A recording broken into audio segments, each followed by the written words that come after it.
Okay, great. Thank you all for joining us. We're going to get started now. I appreciate you all coming in and uh, being part of this. We, in the past couple weeks since we started, we've gone through the first chapter of the book of Kohelet, book of Ecclesiastes, where we have discussed a whole bunch of things. But primarily up until this point, King Solomon has given us his two major introductions. Now, one we said last week, one was an introduction to the book as a whole, and the second one was an introduction to the first half of the book, kind of like the first subject that he's going to be discussing. Okay, we mentioned that he reiterates a couple things a number of times, particularly his credentials as to why he's the one who you should be listening to about these things. He basically turns out to be, we know he's the wisest of all mankind. That's testified to by the prophets. He was also surrounded by wise people, so wisdom in and of itself may not be good enough. You need to also be able to have that back and forth between you and other people. He was in a city of wise people. He had the resources to gather people to him and make sure that he was had all the ability. He had the ability to go into proper research and not just rely on his own thinking. We saw he also introduced what he's going to be focusing on the first half of the book is he's going to be discussing this world, right, the world that surrounds us, the world that we live in, and how to deal with aspects of this world and what that's going to entail. We saw there that also he introduced to us this concept of getting rid of bias when researching how to avoid bias. And he consistently tosses his mind and his thoughts back and forth between his lave, his heart, and his eyes. His eyes being the subjective view of things, the just seeing things skin deep, not being able to properly research them, but throwing a little too much of yourself into the discussion, and the heart being the seat of thought and intellect, and being able to push aside the foregone conclusions and say, you know what, we're going to look a little deeper than what we've seen so far, than what we just see on the surface. I'm sorry. Okay, and these are the things that he's introduced to us as being the important aspects of the important aspects of research, and how he is going to be managing bias, managing moving forward, and discussing his primary topic. And again, that's kind of like, it's a book within a book, part one, which is going to take us, I believe, till the 9th chapter. I looked up this morning, and if my memory serves, this is going to take us till about the 9th chapter.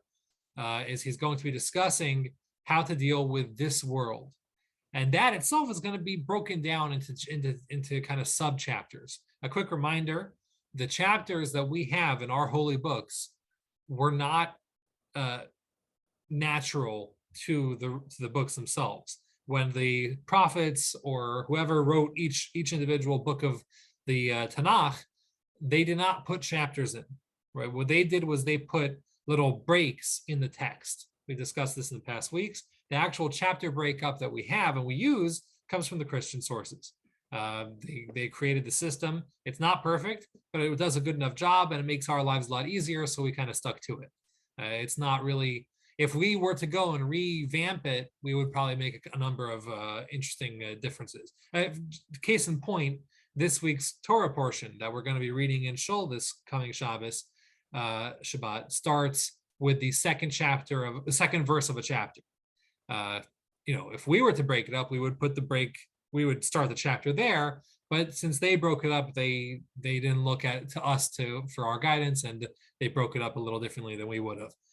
Whatever the case may be, we have this subject now, which I'm going to call like the first book of Kohelet, and he's going to now focus on his first chapter, and that is going to be happiness. So again, one of the things we're trying to do is we're trying to negate this incorrect assumption that the book of Kohelet is a depressing book. Well, the first thing he's going to do is he's going to take on the subject of happiness. And our preconceived notions, again, when we're talking about bias in research. So our preconceived notions is that Kohelet is very anti-happiness. He seems to take a pretty hard line on it, and it's not that simple.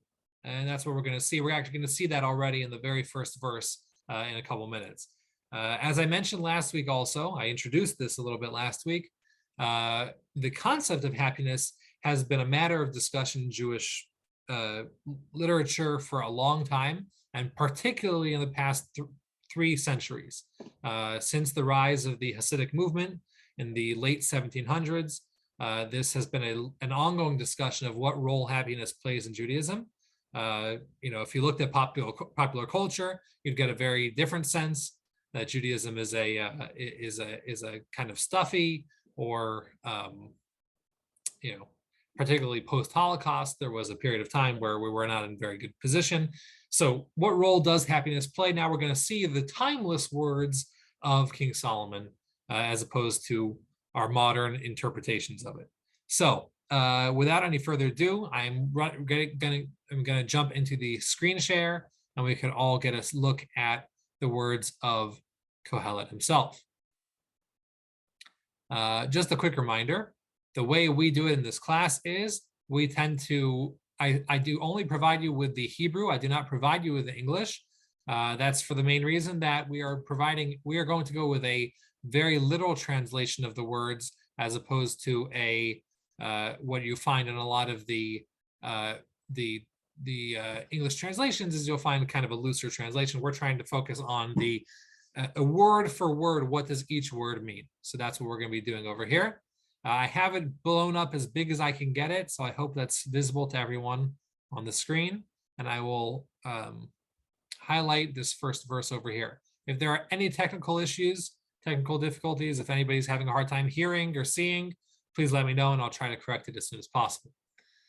Okay, so again, this is our beginning of the second chapter, and it says like this. Amarti ani bilibi, I have said in my heart. I said in my heart, L'chana, let's go now, or I will go now. Anasecha v'simcha, and I will involve myself in happiness. We're going to discuss what this word actually means. Anasecha. Okay, I will involve myself in some way in happiness. Ur'ei v'tov, and I will see goodness. V'hinei gam hu havel, and yet I still find it to be havel. Okay, havel is our word that we've been focusing on a lot since the beginning of the book. It's going to come up over and over again in the course of the book. And this is the word that King Solomon again uses. It's often translated as futility, but our argument is that it's not futility. It's actually literally steam. Steam being something that's physical. It's hard to grasp onto. It's hard to access, to do something with it, but it is possible to distill it. There is a way to go and actually do something with it. So let me read the verse again, piece by piece. Amarti ani b'libi, I have said in my heart, L'chana, I will go now, and asecha v'simcha, and I will involve myself in happiness. Ur'ei v'tov, and I will see in the goodness. V'hinei gam hu havel, and this also is havel, is steam. Okay, so a number of points that we're going to see right off the bat with our system of translation is, number one, we've got libi, my heart. So we are talking about the heart. The heart is in control over here. The heart, again, being the proper objective research, right? Not seeing things on their surface, but getting into the actual item itself and proper research and inspection of an item. This is going to be coming from the heart. So he says, I said in my heart, okay? So that's number one. At the same time, we find a little later in the verse over here, ur'ei v'tov, and seeing in goodness. Okay, so I'm involving myself in happiness, but I'm seeing the good. So what we have over here is King Solomon showing us right off the bat that, remember I told you we're going to be very careful about bias? Well, I'm going to declare my bias right off the bat. When I look at happiness, I see goodness. But circling back around, we're trying to work with our heart over here. So I'm seeing goodness, but I have to take a step back and work backwards and say, before I determine it's good, just because that's what I see, I'm going to actually have to involve my heart in the matter. Okay. So again, I told myself in my heart that I see goodness, but I need to take a deeper look into what we're doing over here. Give me 1 second. We also have this word, as I mentioned in our translation, that we have this word anasecha. Okay. There's a big discussion in the commentaries over here. What is the shoresh, the Hebrew root of this word?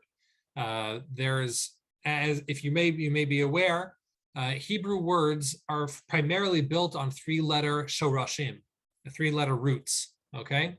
And there's a number of root letters that can fall off and be added to, and so you get into a big discussion, particularly around words that have the letter nun, this letter nun over here, that ends up causing us a lot of problems when determining a translation of a word, because it could be a whole number of, is that part of the root word or not?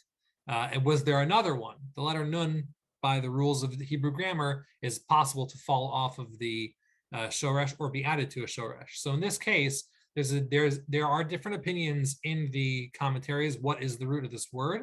What I read as the simple understanding of it is that the root word letters are the letter nun, the letter samach, and the letter chaf. Okay, that would spell out the word nesech. Okay, nesech is a libation. Okay, literally a pouring of wine, or in a rare case, pouring of water in the service of Hashem. So, for example, on the altar in the temple, with almost every sacrifice that was brought, they would also bring a libation of wine. Okay, and that was called nisu chayayin, the libation of wine. So we have over here, the way you would translate it then in this verse over here is, I'm going to go and I'm going to libate in happiness. So I'm going to drench myself in happiness. Okay, either literally with a libation, with alcohol, which he's going to touch on a little later, or with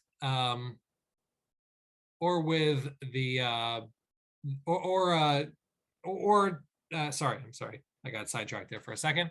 Either he's going to actually do that literally with alcohol or something like that, or he is going to drench himself in happiness, like the same way you would pour wine as a libation. He's kind of drenching himself in happiness, and that's actually what we're going to see he's going to do. He's going to get fully involved in it. And it's going to be this whole series of verses that we're going to get into next week about the process he went through to do that. That's one understanding of what the root word, the root letters over here are. The other way to understand it, which is the way of the Mitsuda, which we've quoted him in the past couple of weeks also, is that the root letters are actually the letter nun, the letter samach, and there's a hidden letter nun there also. And so then the actual root is nasan or nisayon, okay? And a nisayon is a test. It's a common word that we use when talking about a test. For example, Abraham, we know, was given 10 tests. They are called the 10 nisyonot of Abraham, okay? The 10 tests. So the idea of a test being a challenge that you go through to then show at the end where you were holding the entire time. So in other words, same idea is that King Solomon is telling us, I'm going to test theories. I'm going to actually run through simulations, I guess, as we would call them nowadays. I'm going to run through simulations of happiness, and we're going to come out with something, hopefully. Okay. Another point over here is this is basically the first time we're seeing this over here, but he's saying lecha na. Now, na itself, this 2-letter word over here, na, is a little difficult to translate, because in some cases it refers to, it means please, and some places it means now. Here, basically, Here we're gonna go with now, right? Lecha na, now I will go. But we find an interesting thing over here that he's saying, I'm going to go somewhere. When I'm discussing happiness, I have to actually go, and I have to go out of my element to find happiness, which would mean that even though King Solomon does see happiness on the face as a good thing, he also seems to find it to be something foreign, something that's not natural. Okay, I have to go out towards happiness. I can't find it, or it's difficult to find it internally. I have to take steps in order to go and access this thing of happiness. All right, so that's another interesting idea here, another point that King Solomon is awakening us to, where he's saying, in order for me to go and actually experience happiness, I'm going to have to, me myself, the researcher, I'm going to have to go out and experience it. It's something that's foreign from my own body and not something that I'm not is not natural to me. And I don't know if that means that he was not a happy person in general, or does that mean that he recognizes that a lot of what we call happiness may not be the happiness that he's searching for? Is it maybe the happiness that we find is not satisfying in the way that he's assuming real happiness should be?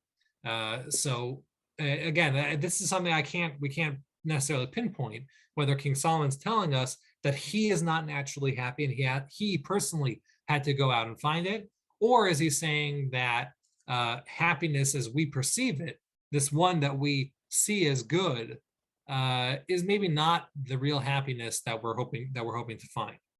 And again, this last point over here is that he notices that it is also Havel. He's pointing out that happiness is Havel. Again, not impossible to reach, not nothing, but it's something. It's something that it has a physical status. It's capturable, but it's going to take a lot of work to get to it.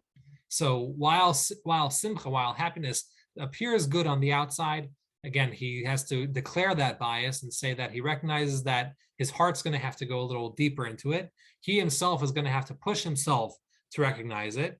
He's going to either test it or douse himself in happiness. And that happiness is something that is achievable, but it's going to take a level of work to reach. Okay. And I think even without King Solomon telling us this, even if we wanted to say that, King Solomon is just too grumpy for the rest of us, I think everyone would agree that happiness is not something that's so simple and we could all access it quickly. The writers of the Declaration of Independence made sure to put in, not that the government will provide you, or that an inalienable right of humanity is happiness, rather that the pursuit of happiness is an inalienable right of humanity, right? With that classical liberal humanistic approach to liberty, right? That it's not, we can't promise you happiness. We can promise you, or again, to take it a step back, really the government doesn't promise it any of the inalienable rights. It's the natural law of the universe, according to their position. But whatever it is, life does not promise you happiness. It promises you the ability to pursue happiness. Let's put it that way. So they also recognize that while happiness is achievable, right? There's no pursuit if there's no possibility of getting it. But while happiness is achievable, it's something that's going to take a lot of work. And again, as they said, pursuit of happiness. Okay. So with that, we are ready to move on to the second verse. If anybody has any questions, I'm just going to give a couple seconds if you'd like to speak up, or otherwise we'll move on to verse 2.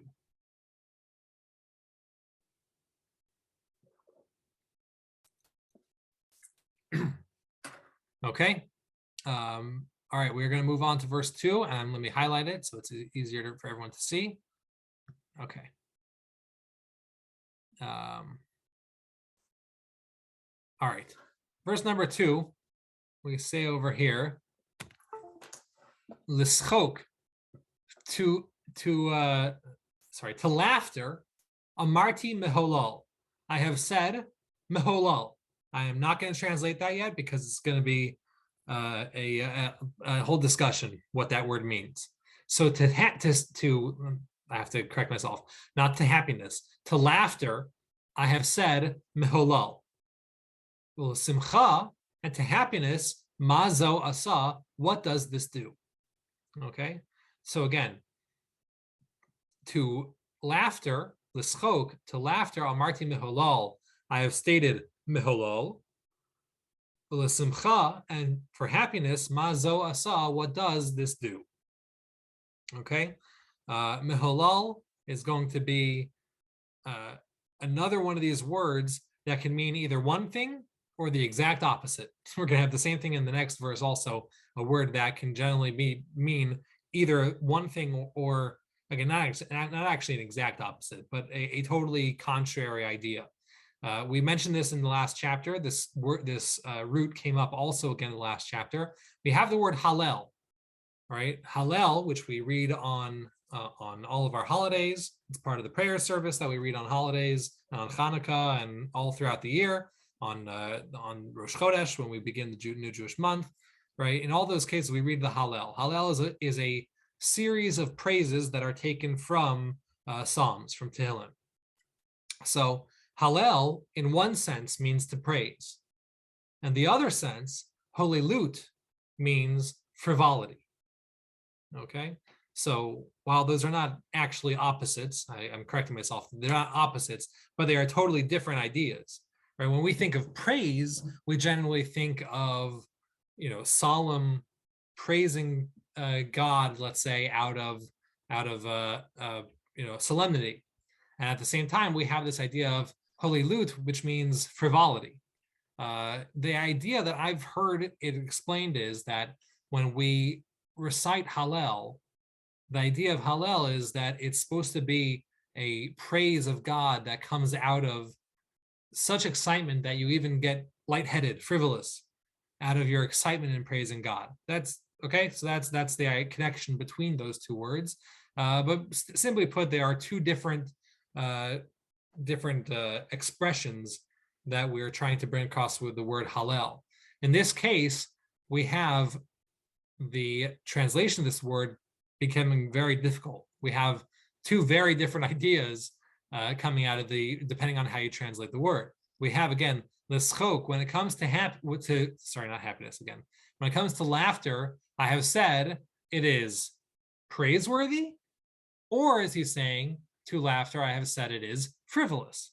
Now, those are, in this case, we have exactly contrary ideas of what this word means. And it's going to change the entire breakup of the sentence. Is laughter something that is praiseworthy, or is it something that is frivolous and unnecessary?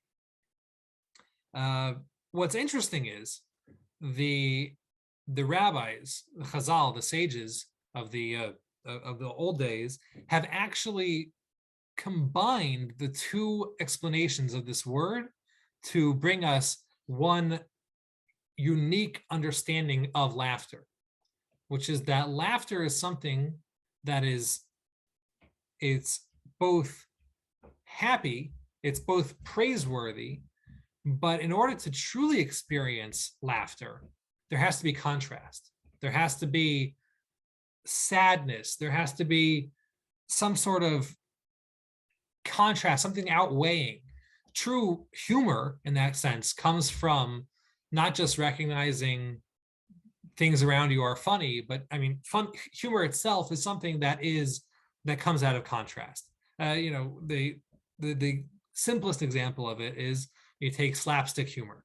So slapstick humor, guy slips on banana peel, falls, bunks his head, steps on a rake. The rake comes and hits his nose, right? The Marx Brothers routines, right? All those types of things. So, I mean, someone's getting hurt. If we were to just look at it from a very critical eye, we would say, poor guy is getting hurt. There's nothing funny about that. But in reality, we recognize there is something funny about it. Okay, what exactly that is, it hits our brain in a certain way. And unfortunately, we know that also a lot of the funniest people we know suffer from tremendous sadness. The most extreme example of that being Robin Williams, who passed away who killed himself a couple years ago, right? Being one of the funniest men around, but also a tremendously sad person in real life. In that sense, we find this interesting thing that laughter, he's not talking about happiness so much as he's talking about laughter. Laughter is something that is both, it's praiseworthy, but it's also frivolous. It requires bits and pieces of both. It requires a mixture of happiness and sadness. It's that contrast between realizing what's reality and also taking a step beyond that, that's giving us this gift of happiness. So again, while happiness has a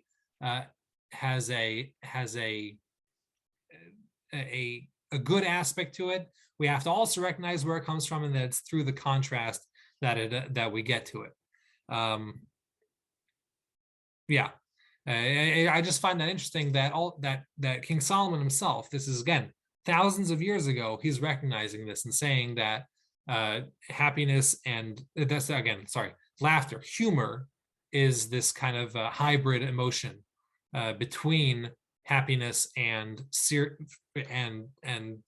frivolity, seriousness, praise. It's this strange idea, this strange kind of thing coming about. And the rabbis give a number of examples of what they considered this verse to be talking about.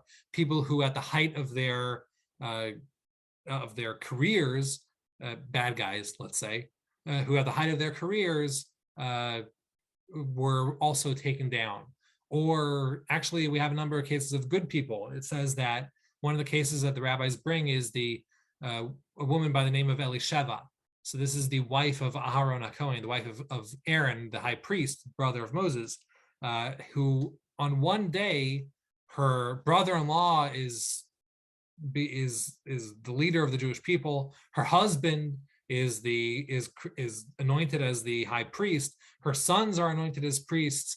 The tabernacle is built this is in the desert time after we left Egypt. And on the same day, two of her sons are also killed for bringing the strange fire. So it's this strange mixture of emotion. It should be the happiest day of her life, but there's also this tremendous sadness. So again, you have this strange hybrid of emotions, and that's kind of what brings laughter out. Another interesting thing that we see over here is, so we've got laughter, and laughter is being defined. So for laughter, I define it as meholol. Again, this term that we can't exactly translate. It's just this feeling of hybrid emotion. But for simcha, when it comes to happiness, again, different than laughter, when it comes to happiness, he's left with a question. Mazo asa, what does it do? Okay, which is interesting in the wording there, because we haven't really seen King Solomon provide us with open-ended questions so far. But he just states over here, for happiness, what does it do? I mean, I've come to a certain understanding of laughter, but what about happiness itself? Kind of the parent emotion that lays behind laughter. What does it do? What does happiness do? Interestingly enough, he's saying it does something. So it must do something. It does something. Just what is it that happiness does? He's admitting there's a purpose to it. It's not purposeless. But what is this purpose? On this verse, the rabbis also point out that they make a fascinating statement that the simcha, happiness, has a very specific purpose in certain instances.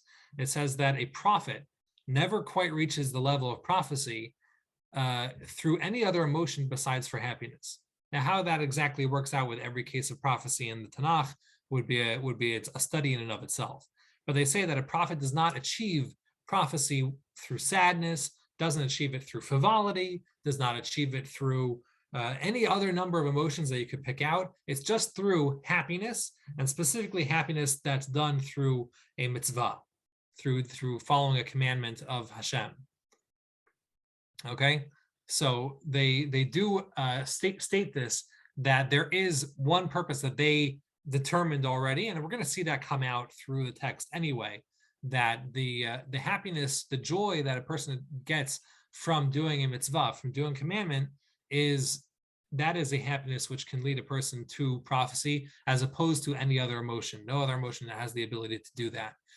For example, they say that there's one point where Elisha, the student of Elijah, the prophet, Elisha, who is a prophet in his own right, at one point is asked to prophesy over the coming war between the king of Judah, the king of Israel, and the king of Aram, of one of the neighboring nations. And he's sitting in the room there, and they're asking him, what's going to happen in the war? And he says, well, I'm not able to give prophecy right now because I'm surrounded by pretty wicked people. At that time, all three of them were rotten people. So he says, you know what you should do? Get me a musician. And through the music, I'm going to be able to reach prophecy. And so again, this is the combination of this verse over here and that study over there is where the rabbis come out and they say that it's not, no other emotion has this ability to bring out prophecy in a person. Similarly, the rabbis also point out that the Navi of Jonah, the prophet Jonah, achieved his prophecy, or at least his first prophecy, at a temple celebration in Jerusalem, at the temple. So through these moments of tremendous joy, we are able to achieve prophecy. Thank you for all the comments, by the way. I've been watching them as we were going along. Thank you to Nachshon for clarifying a number of points over there. And Yosef is asking, or the Blairs are asking, how does happiness here compare with the word of bliss? That's an interesting question. I'd have to do a little research on that too. I'm not sure. What would be our word for bliss in Hebrew? Would it be simcha, or would we use another word? I mean, it's an interesting question. I'd have to do a little research into that. Hopefully get back to you next week about that. How those right. I understand that bliss means extreme happiness in our talk, in how we talk. I'm just wondering how in Hebrew we would say such a thing, because there's also a idea of tranquility and calm that at least I think of when I think of bliss. Okay. Without any further ado, we're going to move into verse number 3. I'm running a little low on time, but we should have time to cover this verse. I'm not going to rush it because that never helps anyone. So if we don't get through it, we will pick it up next week. This is a long verse, so it's going to take a little time just to read through it. So if you follow along, Tarti Vili B, I have spied into my heart. Again, we've had this word before. We'll discuss it again when we get into a little deeper. Okay, but Tarti Vili B, I have researched in my own heart. Limshoch bayayin es besari, to pull my flesh with wine. Okay. V'libi noheg b'chachma, while my heart still guides itself with wisdom. V'le'achoz b'sichlut, and to grasp onto foolishness, ad asher ereh, until I will see, eze tov livnei ha'adam, what is good for people, asher yasu tachas hashamayim, that they should do in this world, again guiding us to where we're talking about, in this world, mispar yemei chayehem, for the number of the length of the days of their lives. Okay, that's a long verse and a little convoluted, so we're going to take it again piece by piece. Tarti v'libi, I have researched in my heart, limshoch bayayin es besari, to allow wine to pull my body, to pull my flesh. However, v'libi noheg b'chachma, my heart will remain guided with wisdom, v'lachos b'sichlut, and to grasp onto foolishness, ad asher areh, eze tov livnei ha'adam, asher yasu tachas hashamayim. Let me break that up a little better. Ad asher areh, until I will see, eze tov livnei ha'adam, what good is there for a person, for the children of mankind, in other words, asher yasu tachas hashamayim, that they should do under the sun, mispar yemei chayehem, for the number of the days of their lives. Okay, so there's a lot jam-packed into this one verse. And again, I'm not going to rush it, but we'll take it apart piece by piece. So again, we mentioned this before, this idea of latur, tar, that the shoresh, the root word over there, is from these two letters over here, tuf and resh. There would be another letter there. I'm not sure exactly what that is, or maybe another resh. I'm not sure exactly. Maybe it's tuf vav resh. There's a missing vav. I'm not sure exactly how, if you were a grammarian, how you would break that up exactly. What it means is to spy, literally to spy. And in that sense, it means to research something totally objectively, right? A spy is not supposed to form any opinions on what they're looking at. They're just supposed to take in the information, and we're trying to just take in the information and not come to any conclusions on our own, just taking it in and seeing where we go from there. So that's first of all. I'm just gonna collect info.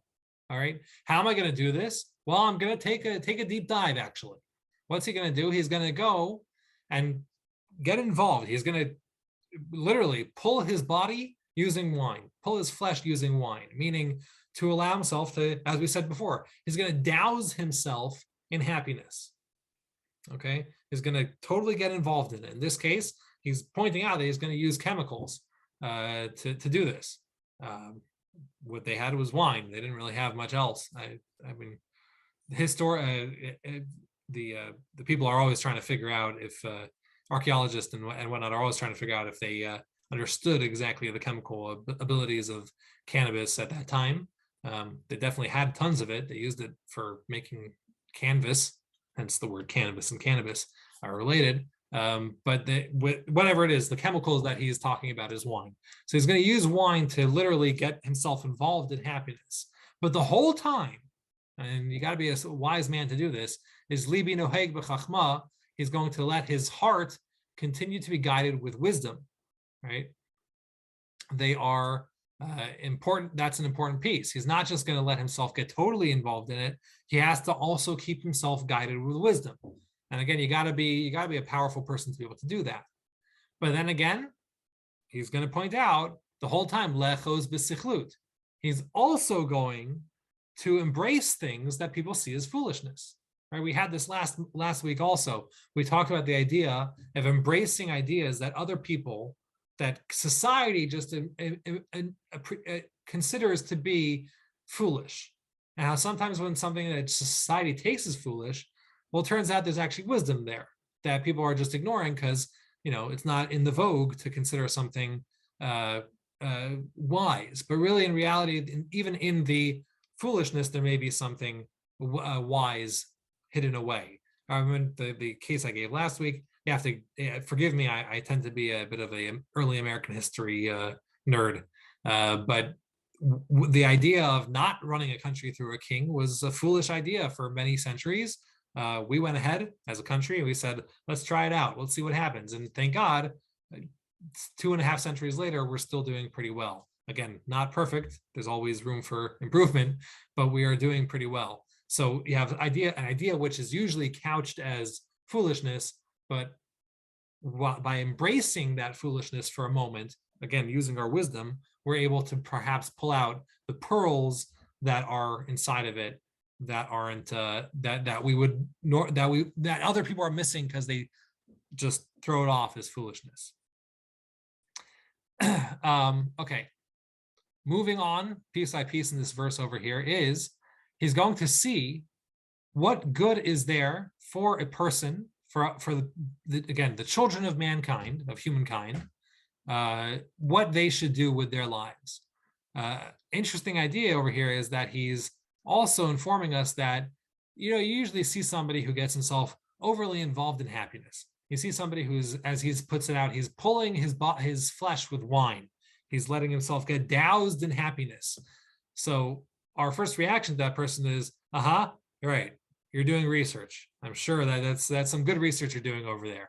Well, we're talking about a prophet and somebody who's very honest, and he's saying, I am doing this for a purpose. It's not for myself, as he said over here. It's not natural to him. He has to pull himself to do this whole process in the first place. He's not doing it for himself. He's doing it to show other people, or to see for other people what is good for them to do. Again, he's declaring, again, a level of bias or a level of personal involvement that can play a role in his research. So that's going to be something that he's letting us know, but he's letting us know his intentions also off the bat. Okay, so that's that piece of the verse. The next piece over here is Asher Yasu Tachas Hashamayim, again, reeling us back in and saying, what are these chapters discussing? This first half of the book of Kohelet is how to deal with this world. So happiness, you could talk about happiness from an otherworldly perspective also. He's saying, I'm focusing right now on how happiness is going to play into dealing with your life in this world. Okay? The final closer of this verse is that happiness, that this whole discussion is in regards to mispar yemei chayehem, the number of the days of their lives, how people should act for the course of their lives. And I thought this was just an interesting idea, that when it comes to happiness, the fact that we live limited lives, that our lives have some ending point, that gives our lives purpose. It gives happiness a purpose, right? If we just lived on forever, happiness, sadness, all these emotions, they wouldn't be as pressing needs for us. But as it is, we have numbered days, and that's what makes happiness in some ways so enjoyable. It makes happiness so important, and it makes happiness so purposeful. So we really have to, we need this research. This is an important piece of scientific research that King Solomon is going to give us, because lives are relatively short, and that's what gives it its sweetness. But in doing that, we need him to help us out over here. We're already over time, but in the coming week, next week, he's first going to discuss happiness that comes from ownership of property, which is an interesting idea that we're going to get into next week. As for today, that's it. We did, again, chapter 2, verses 1, 2, and 3. Thank you so much for joining us. And if anybody has any questions, please feel free to chime in. Otherwise, I'm going to end it.